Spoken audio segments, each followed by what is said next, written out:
Welcome back, ladies and gentlemen, to another beginner lesson on a few more chords. In the last one, we went all the way to the fifth chord, and I feel like I said or stated that there are two more different chords that would give us the whole scale, if you will. So basically, I'm going to show you that the last couple, and then we'll talk a little bit about chord progressions. So, the last note, or actually, I wanted to point this out amidst me talking about chord progressions. Dare I say, stop the video, go get a piece of paper, and write this down. So, F is 1. I'm just repeating the chords that we've covered so far.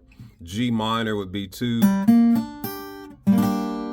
A minor would be 3. B flat major would be 4.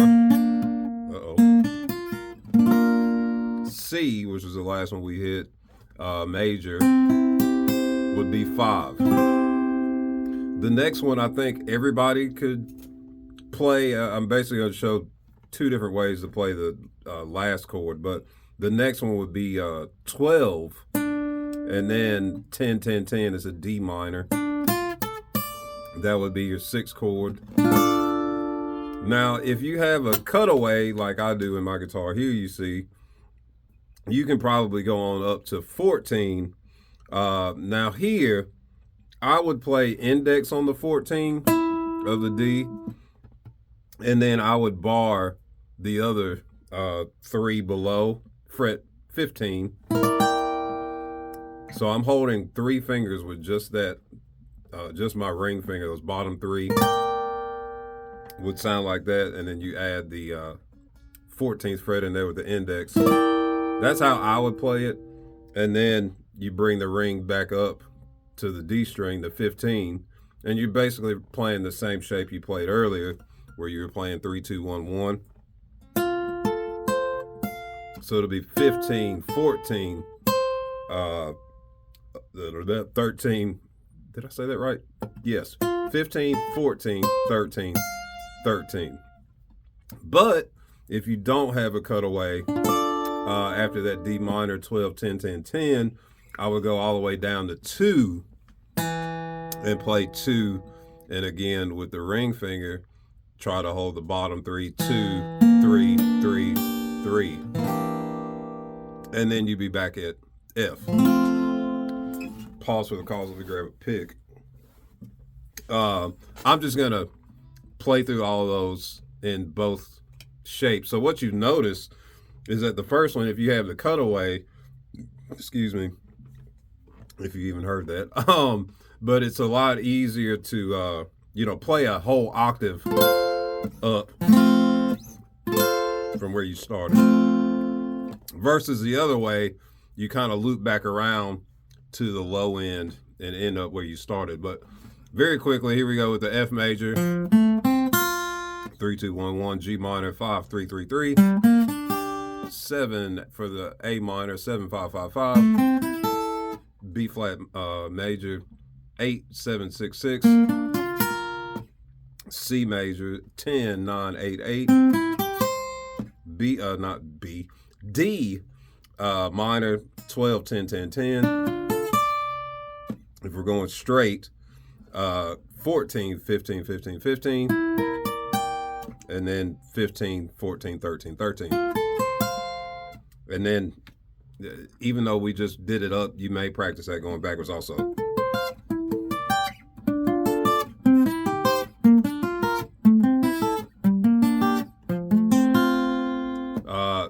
Same thing again. And actually, another note, I'm curious. Actually, I'll come back to that. Same thing, but if I was playing the E, I didn't tell you that chord, I'm sorry, or just realized that 14, 15, 15, 15, or that 2, 3, 3, 3 is a E half diminished. And that's why that particular chord shape is different, because it's a different chord than the others. But basically the 7 chord in a plain Jane Ionian mode major scale. The 7 is the only different chord shape. So here we go. It'd be F, G minor, A minor, B flat major, C, D.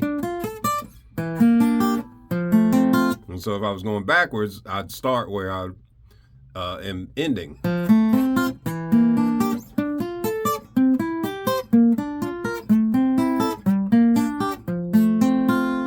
So I was telling you to write those down. Lastly, I don't think I said it, but that E diminished is a 7 chord. So now, hypothetically speaking, I'm turning this up for a second because I feel like I might be talking for a second. Hypothetically speaking, chord progression is basically a few chords pulled out of the scale, and some common ones that you hear in a lot of popular music would be a 1-4-5. Now, oftentimes that could be even in a different order. That's just commonly the order that it is. It'll be the 1 chord, the 4 chord, and the 5 chord, which in context would be what? Who knows? It's hard for us to interact because this is a pre-recorded video, but that would mean, if you happen to stop and write that stuff down, that would mean I'd play a F. Side note. We'll come back down. So that'd mean I play a F because that's the first chord. F, G, A, B flat would be 4, and then C would be 5. Now, commonly, when there's only 3 chords, one of them is twice as long. So commonly, one of those you would want to play twice to make essentially 4 measures. Or maybe they were all half notes except one. Another thing that I was basically wanting to talk about, I am very curious if any of you have been able to actually make the chord hold everything down like so. Please do drop it in the comments if you have been able to do that, or maybe you're already able to do that and you just learned some chord names. But basically, that's what you would play is F. Let's say that I'm going to make the F 1 measure. So 1, 1. I'm going to play half notes. So 1, 2, 3, 4. 1, 2, 3, 4. 1, 2, 3, 4. 1, 2, 3, 4. So I said I was making it a half. That makes it, if I'm splitting it, it makes it so I'd have to play eighth notes in the B flat and the C, so it'd be like 1, 2, 3, 4. 1, 2, 3, 4. 1, 2, 3, 4. Like so. But the main point is that you practice the chords in a mix-up order. I mean, yes, it's good to practice them up and down, but ultimately in playing a song, they're going to be jumping around.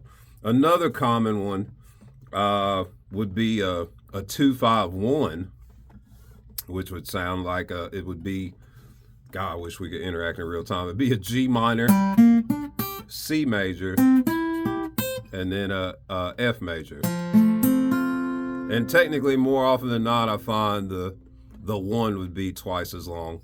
So 1, 2, 3, 4. 1, 2, 3, 4. 1, 2, 3, 4. 1, 2, 3, 4. 1, 2, 3, 4.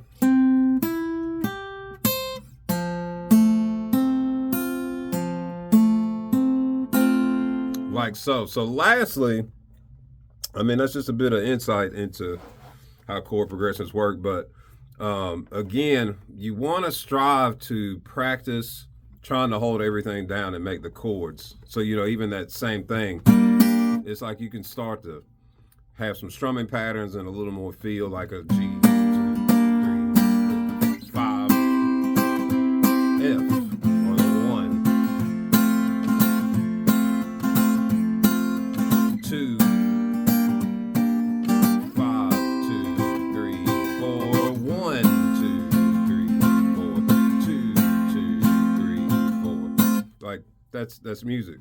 I do want to challenge you again, assuming that you wrote it down. If you didn't write it down, just go back and write it down. In the comment section, I want you to tell me what a 6-4-5-1 would be. And beyond that, I'm going to leave it here for today. But next time, we will do something different. I think we're going to work our way up in terms of adding another fifth string. But yeah, hope this is helpful. This is a little longer than my typical 5-6 minute lessons, but if you made it this far, again, drop that 6-4-5-1 down in the comments. Don't forget to like, share, subscribe, all those things every YouTuber says. And I'll see you in the next one. Rock on.